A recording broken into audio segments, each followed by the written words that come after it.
Hello friends, in our last video we discussed about GATE exams pattern, question paper pattern, total marks. We discussed mainly about the syllabus of XC group and food technology syllabus. Now I have got questions from many aspirants saying that whether this video will be helpful for those aspirants who are preparing for Excel group. जो Excel group में exam देना चाहते हैं, क्या उनके लिए ये video helpful रहेगा? जी हाँ, बिल्कुल हेल्पफुल रहेगा, क्योंकि एक्सी एंड एक्सेल ग्रुप, इन दोनों ग्रुप्स में जो सब्जेक्ट्स हैं वो डिफरेंट हैं, लेकिन जो कॉमन सब्जेक्ट है इन दोनों ग्रुप्स में वो है आपका फूड टेक्नोलॉजी का पेपर, और दूसरा सब्जेक्ट जो कॉमन है वो है जनरल एप्टीट्यूड का पेपर। ये दोनों पेपर्स जो है आपके कॉमन है, इन दोनों का सिलेबस भी सेम है और जो क्वेश्चन पेपर का पैटर्न है वो भी सेम है। तो जो एक्सी ग्रुप के लिए प्रिपेयर कर रहे हैं उनके लिए भी ये वीडियो हेल्पफुल है। फूड टेक्नोलॉजी यहाँ पे पढ़ाया जाएगा, और जो एक्सेल ग्रुप के लिए प्रिपेयर कर रहे हैं उनके लिए भी ये वीडियो हेल्पफुल है। Today will start with our first chapter. Exam point of view से ये बहुत इंपॉर्टेंट है। चैप्टर क्या है? Material balance. मटेरियल बैलेंस में मेनली हम फोकस करेंगे किस पे? मास बैलेंस पे। पहले हम बेसिक कॉन्सेप्ट सीखेंगे, उसके बाद will move on to numericals. As you can see here, the word balance is written. Now, what is balance? Balance आपको पता है कब होता है? जब अगर हम तराजू की बात करें तो दोनों साइड में अगर सेम वेट रखे तो बैलेंस आता है। तो यहाँ पे भी सेम चीज है। किसकी बात की जा रही है? मास बैलेंस की। मतलब दोनों साइड में जो चीजें होंगी वो सेम होंगी। कहने का मतलब ये है, मास बैलेंस का जो मेन प्रिंसिपल है वो किस पे बेस्ड है? मैटर पे।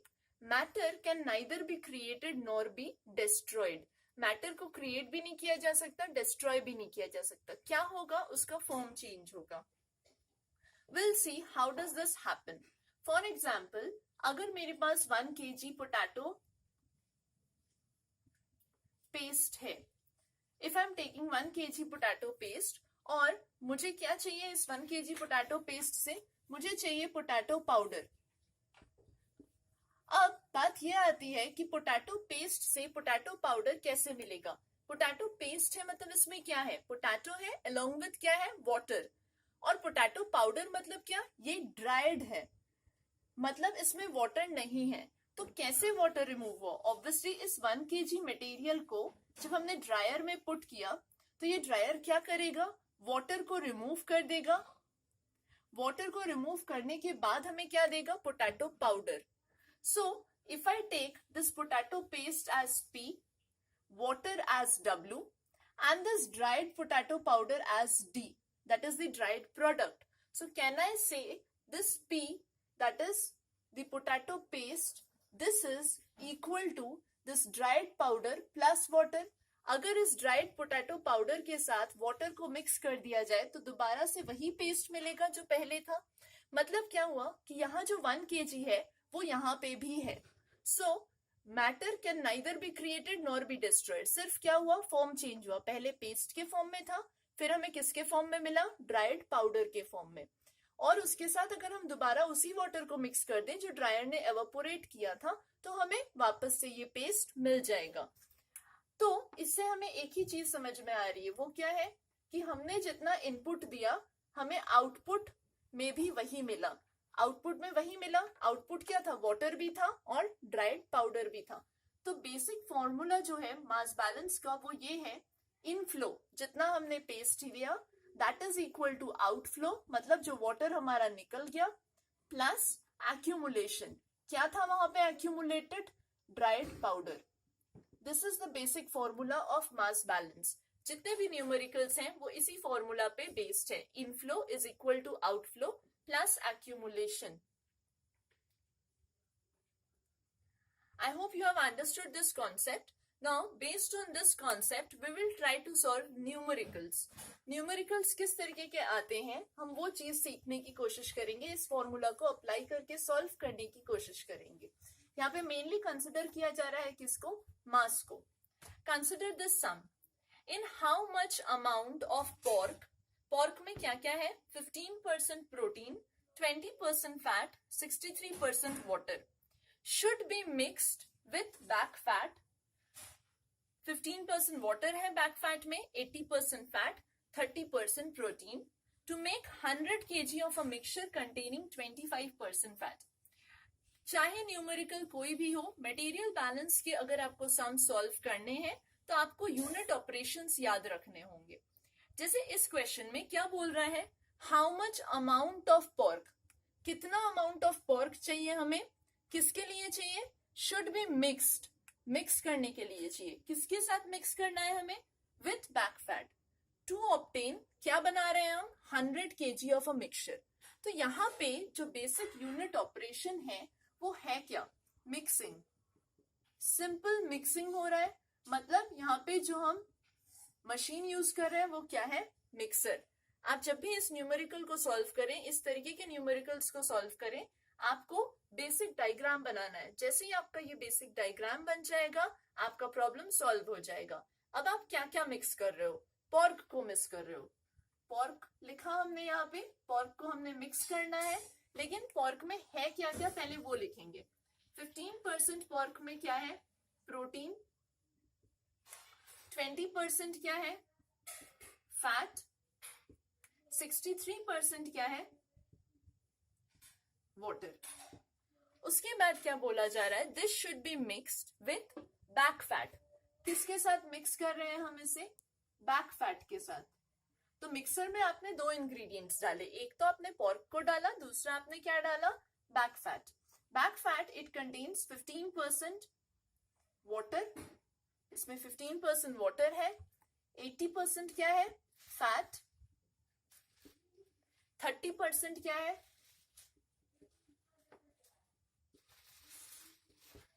प्रोटीन। अब इन दोनों को मिक्स करने के बाद आपको क्या मिला, इन दोनों को मिक्स करने के बाद मिला एक मिक्सचर। ये मिक्सचर कितना है, टोटल है ये मिक्सचर 100 kg। इस 100 kg में क्या क्या है, हमें सिर्फ इतना बताया गया है कि इस 100 kg में क्या है, 25% फैट है। अब हमें निकालना क्या है कि पोर्क हम कितने अमाउंट में इस बैक फैट के साथ मिक्स करें कि हमारा जो टोटल मिक्सचर है वो 100 kg हो और उसमें क्या रहे, 25% फैट। तो मास बैलेंस में सबसे इंपॉर्टेंट क्या था, मास बैलेंस इक्वेशन। तो we will try to form that equation. Equation पहले ओवरऑल मास बैलेंस इक्वेशन को फॉर्म करना है। Now let us form the overall mass balance equation. I'll consider this pork as P and this back fat as B, and I have already considered this mixture as M. ये हुआ। तो क्या हम कह सकते हैं कि P को जब हम B के साथ मिक्स करेंगे तो हमें M मिलेगा। So overall balance equation वो क्या कह रहा है, P plus B will give us what, M. Again we have been provided with the value of M. हमें कितना पता है, M कितना है, 100 kg. Let me tell you very clearly, be careful about units, क्योंकि जब आप गेट का एग्जाम दोगे आपका जो क्वेश्चन पेपर रहेगा, क्वेश्चन में आपसे क्लियरली पूछा जाएगा state the answer in SI unit या state the answer in CGS unit. तो be careful about unit. So this is our equation number 1। ये हुआ। अब आफ्टर ओवरऑल बैलेंस इक्वेशन हम क्या कर सकते हैं, बाकी के जो वैल्यूज हैं उनको बैलेंस करने की कोशिश कर सकते हैं। जैसे कि आप देख सकते हो हमारे पास फैट का वैल्यू पोर्क में कितना है वो मेंशन्ड है, बैक फैट में कितना है वो भी मेंशन्ड है, और मिक्सचर में कितना है वो भी मेंशन्ड है। तो इस कंपोनेंट को बैलेंस करके हम हमारा दूसरा इक्वेशन फॉर्म कर सकते हैं। तो ये क्या हो जाएगा, कंपोनेंट बैलेंस इक्वेशन। ये था ओवरऑल बैलेंस इक्वेशन और ये क्या है, component balance equation. Component balance equation क्या कह रहा है, 20% of fat is present in this pork, so can I right 20% of P। जब ये 20% ऑफ P मिक्स हुआ किसके साथ, 80% ऑफ B के साथ, तो उसने हमें क्या प्रोवाइड किया, 25% of M। This is my second equation, rather I will not solve this now, इसे अभी हम सेकेंड इक्वेशन नहीं कहेंगे। अब बात यह आती है कि गेट में आपके पास 3 आवर्स का टाइम होगा, उसमें आपको जनरल एप्टीट्यूड और इंजीनियरिंग मैथमेटिक्स कंपलसरी सेक्शन है, तो वो दोनों पेपर्स अटेम्प्ट करने हैं, और एक पेपर अटेम्प्ट करना है out of the rest of the papers and food technology. So obviously 3 hours में इतने सारे पेपर्स करने हैं तो कैलकुलेशन को हमें शॉर्ट करना होगा। इसको जब हम सॉल्व करेंगे, कैसे कैलकुलेशन को सॉल्व करेंगे, देखिए यहाँ पे लेफ्ट हैंड साइड में यहाँ पे भी 100 है, यहाँ पे भी 100 एंड राइट हैंड साइड में भी 100 है, तो इन हंड्रेड्स को हम इजिली कैंसिल आउट कर सकते हैं। अगर हमने इन हंड्रेड्स को कैंसिल आउट किया तो हमारे पास क्या बचता है, 20p plus 80b is equal to 25m, right. Again 20p plus 80b will be equal to 25 into m का वैल्यू कितना था, 100 kg, that was given in question, so 25 into 100, that makes it 2500, and on this side we have 20p plus 80b, that is equal to 2500. So this is my equation 2.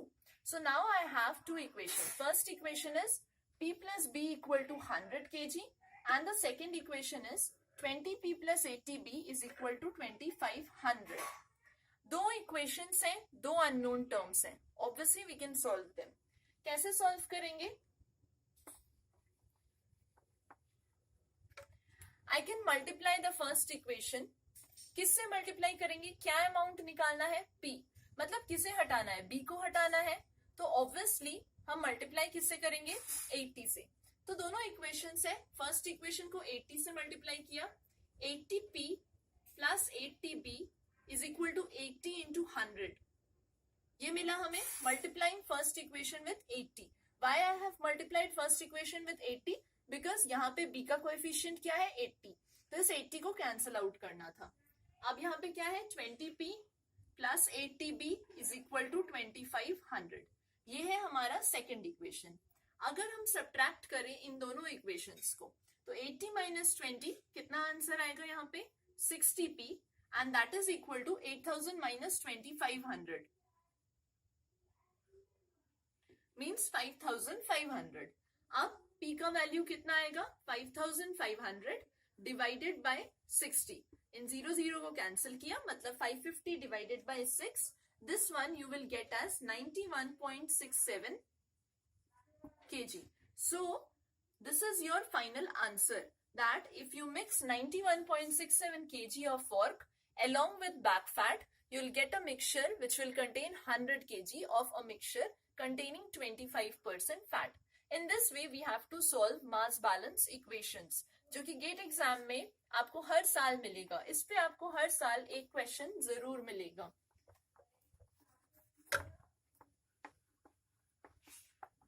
I hope you have understood that in case of mass balance equation, the most important thing is to draw this diagram. जैसे ही आप diagram draw कर लोगे, आपको समझ में आ जाएगा कि overall mass balance equation क्या होगा, और उसके बाद आपको क्या करना है, इंडिविजुअल कंपोनेंट्स को बैलेंस करना है। I'll give you one more example. This question came in the year 2015 in GATE exam. The question says, there is whole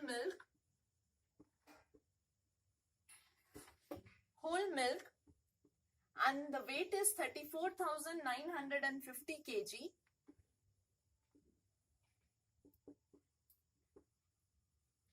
containing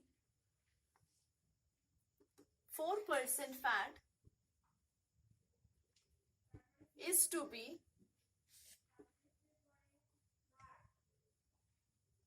separated in 6 hours period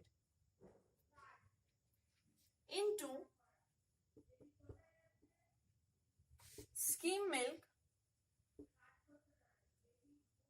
with 0.45% fat and cream with 45% fat. The flow rate of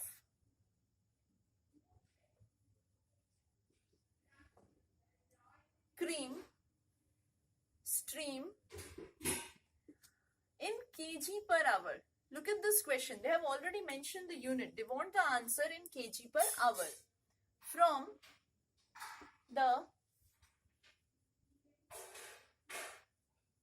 separator is dash. Now as you can see, यहाँ पे दिया हुआ है dash. That means क्या है, इस question के साथ कोई ऑप्शन नहीं है, मतलब आपको अपना आंसर यहाँ पे पुट इन करना है इसके लिए क्योंकि कोई ऑप्शन नहीं दिया गया है, इस वजह से इस क्वेश्चन में कोई नेगेटिव मार्किंग नहीं होगी। बट अगर आपका आंसर सही नहीं हुआ तो वो 0 हो जाएगा, मतलब आपको कोई मार्क्स नहीं मिलेंगे। इन क्वेश्चंस में जनरली 2 मार्क्स रहते हैं, so be careful about these questions. इनमें सिर्फ फॉर्मूला पुट करना है और 2 मार्क्स इजीली आपके होंगे। अभी हमें ये क्वेश्चन समझना है। क्वेश्चन क्या कह रहा है, हमारे पास क्या है, होल मिल्क। होल मिल्क में क्या पड़ा हुआ है, 4% फैट है। इसको सेपरेट करना है। कितने टाइम पीरियड में सेपरेशन प्रोसेस चल रहा है, 6 आवर्स में। तो हमारे पास क्या आया, पहले हमारे पास है whole milk. Whole milk it contains 4% of fat. Now we have to put this whole milk into a separator because the question says we have separated. तो जो यूनिट ऑपरेशन है, जो मशीन यूज हो रही है, वो क्या है, separator. Now this is separating the milk into scheme milk. एक प्रोडक्ट क्या मिला हमें, scheme milk. Scheme milk containing 0.45% fat and cream with 45% fat. दूसरा प्रोडक्ट क्या है, क्रीम। इसमें क्या है, 45% फैट इज प्रेजेंट। क्या जानना चाहता है, the flow rate of the cream stream. ये जो क्रीम निकल रहा है बाहर, इसका फ्लो रेट कितना है। फ्लो रेट बोला है। देखिए फ्लो रेट का मतलब क्या होता है, केजी पर आवर यूनिट दिया हुआ है, मतलब हमें निकालना क्या है, केजी मतलब मास का यूनिट होता है केजी, और आवर मतलब टाइम का यूनिट होता है आवर। तो मास एंड टाइम, मतलब हमें निकालना क्या है, क्रीम ये कितने क्वांटिटी में बाहर आया, ये अमाउंट निकालना है, डिवाइडेड बाय टाइम करना है। टाइम ऑलरेडी क्वेश्चन में दे दिया गया है। टाइम कितना क्वेश्चन में मेंशन है, time is equal to 6 hours, right? So what we have to determine is the amount of cream in this particular separation unit. How much cream is separated, that we have to find out. Now how we will do that?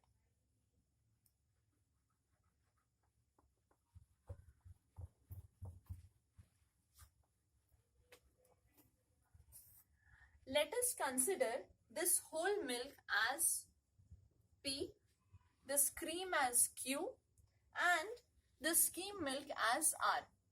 क्योंकि question में kg पर hour बोला है, तो हम consider कर रहे हैं whole milk is in kg, cream is also in kg and skim milk is also in kg. अब ये जो होल मिल्क है, इसका भी हमें अमाउंट प्रोवाइड कर दिया गया था। कितना है, P is equal to 34950 kg. This we have been provided with. तो सबसे पहला काम हमने क्या सीखा था, क्या बनाना है हमें, ओवरऑल मास बैलेंस इक्वेशन बनाना है।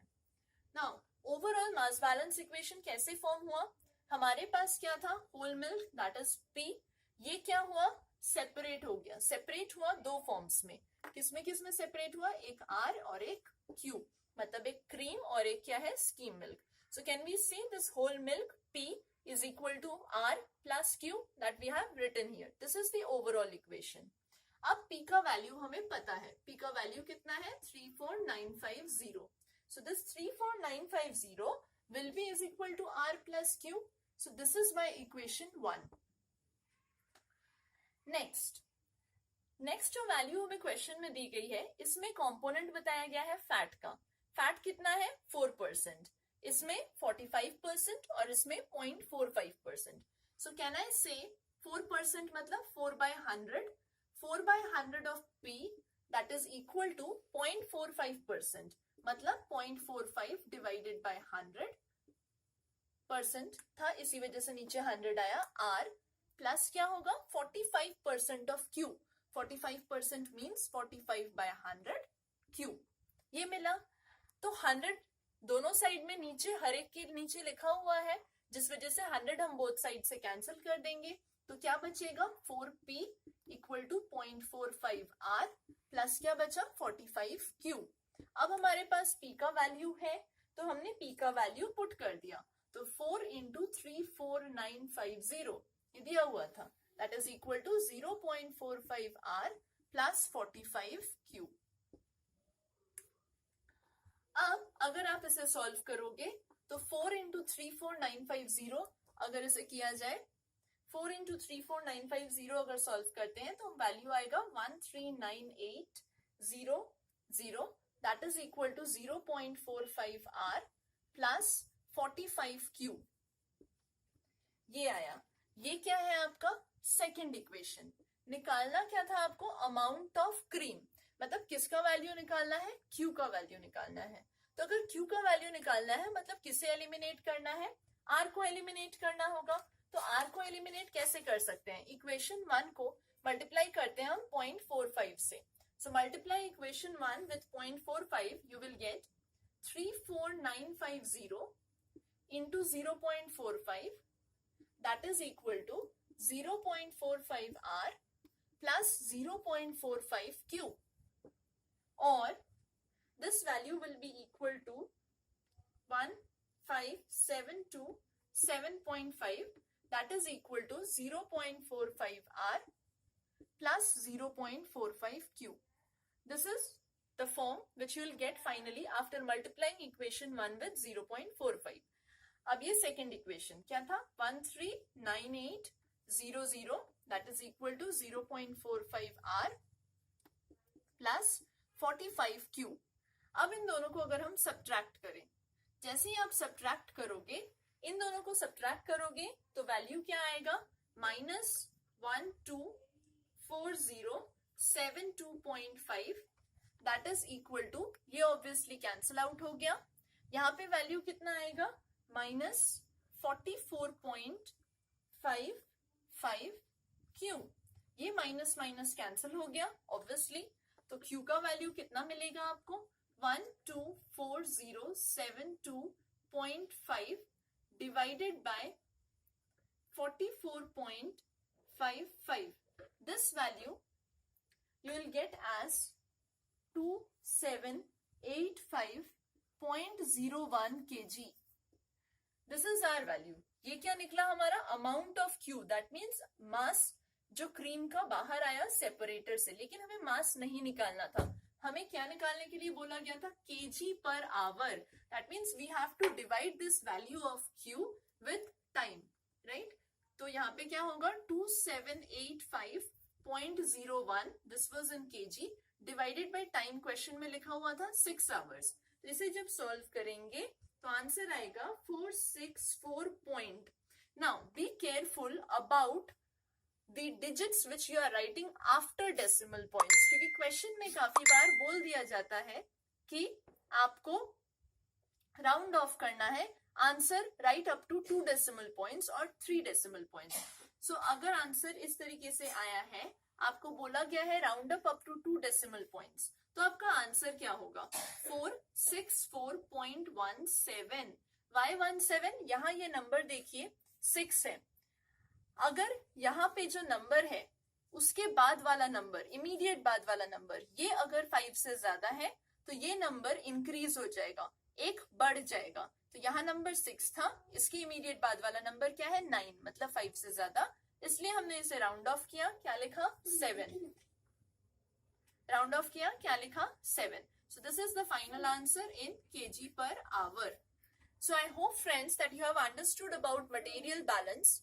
This is all about material balance. Material balance के जितने भी questions आएंगे, सब में पहले आपको overall balance equation form करना है, उसके बाद component balance equation form करना है, then दोनों equation को simultaneously solve करोगे आप, तो आपको final value मिल जाएगा। So this was all about mass balance. I hope you like this video. And if you have any queries or doubts related to this video, related to this chapter, you can obviously message me and I will reply them in the next video. And I will reply you personally also. So if you like this video, please subscribe the channel. And in the next video, we'll be discussing about the next chapter that is based on heat exchanger. This is also one of the most important topics in GATE. क्योंकि यहाँ से आपको एक question जरूर मिलेगा, that will be based on logarithmic mean temperature difference, LMTD, यहाँ से जरूर क्वेश्चन आता है। And as I said earlier in this video, I repeat again, XC and XL दोनों का फूड टेक्नोलॉजी का सिलेबस भी सेम है और क्वेश्चन पेपर का पैटर्न भी सेम है। So solve these questions only, it will be beneficial for XC and XL group both. Thank you all of you.